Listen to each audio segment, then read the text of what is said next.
I know before last season I got a lot of guff because I was talking about I expected the Falcons to kind of swoon a little bit. And I didn't think that they were a playoff team and wouldn't be surprised if they ended up 7-9. And I was absolutely wrong, and that's fine. I'll admit when I'm wrong.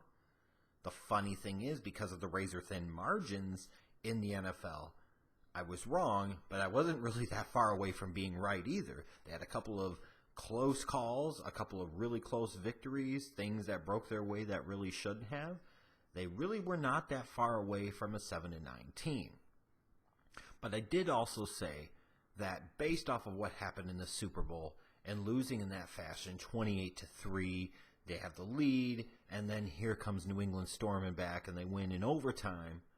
I said, if Dan Quinn can get these guys into the playoffs, he totally deserves to be the coach of the year, hands down. And I stand by that. And I think if you look at the 2016 season and you look at the Falcons, yes, they win, 11 games, and they go to the Super Bowl and this and that looks like a great coaching job.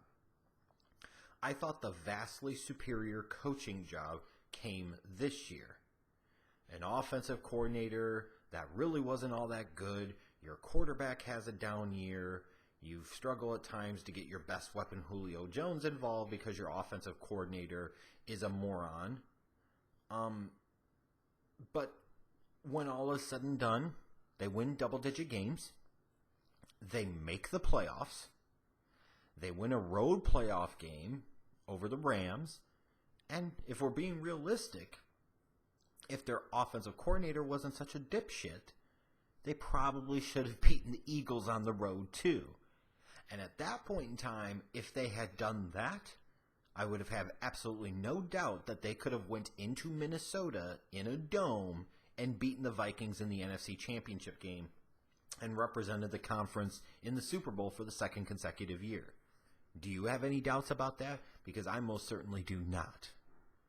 I thought, as much as we could talk about 2016 and Coach of the Year, I thought what Dan Quinn did in 2017 was vastly superior in terms of a coaching job.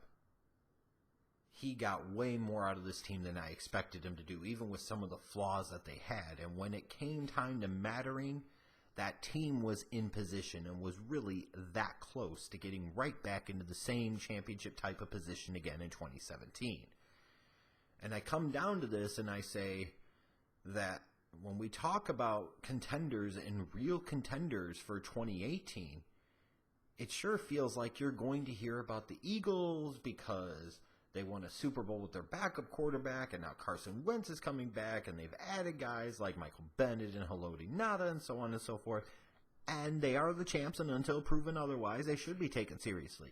The Patriots are the Patriots. They run the AFC. People are going to maybe look at the Jaguars because of that defense and that running game. And if Blake Bortles doesn't piss it down his leg, they have a chance, and that's probably true.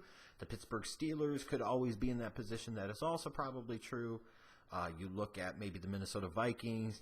Could they be better with Kirk Cousins than they were with Case Keenum in terms of the passing game? The Saints have a young defense. They still have a Hall of Fame quarterback in Drew Brees. I think a lot of people are going to sleep on the Atlanta Falcons. And beware that you do. So I look at this team right now, and I feel like they are in a window where they can still contend for a championship. They've just given Matt Ryan a big contract. You had to get that done. What they really needed to come out of in this draft, for my money, was a couple of guys that could contribute right away and make that difference and perhaps get them to that next level. And I feel like in a way that they did it. Like, I absolutely loved the Calvin Ridley pick for them. In my last mock draft, I actually had them taking him. I had him trading up in front of Carolina to do that, mind you. But they got Calvin Ridley at 26. Sometimes you're able to just sit there and let the draft play out in front of you, sit on your hands, and good things happen.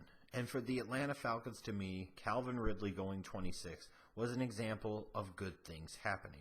I feel like it's an incredibly logical pick because long-term you might be looking for a replacement for Mohamed Sanu.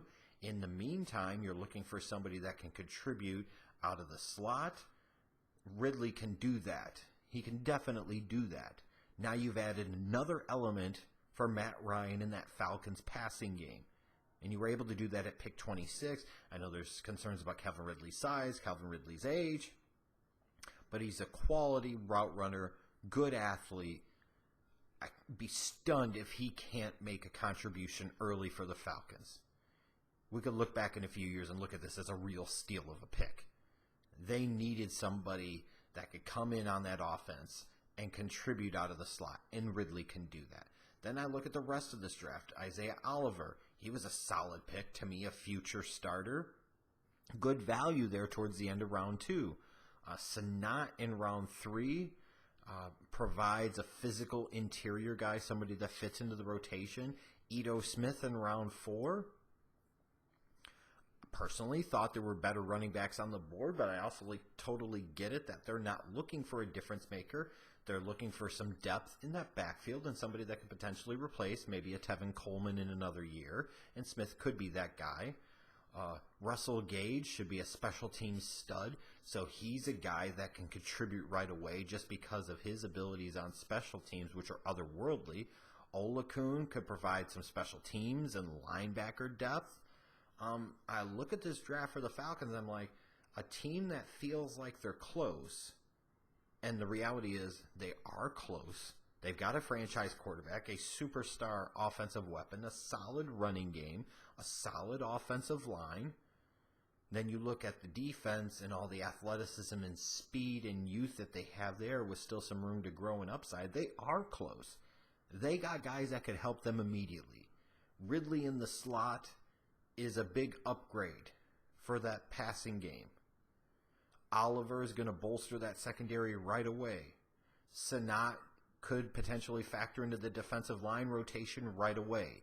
Ito Smith may or may not factor in right away, but if either Freeman or Coleman gets hurt, then he's going to be next man up. Russell Gage is going to have instant impact on special teams. If he does nothing else, he will be a steal of a pick because of how good of a special teams player he is. And then Oluokun could be another good special teams player. They got several guys I feel like could help them in this draft.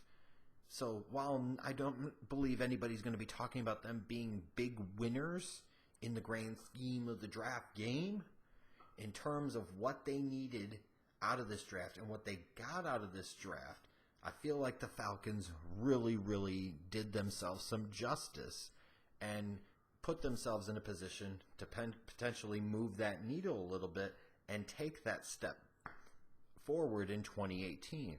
They could be a title contender. We better not sleep on them.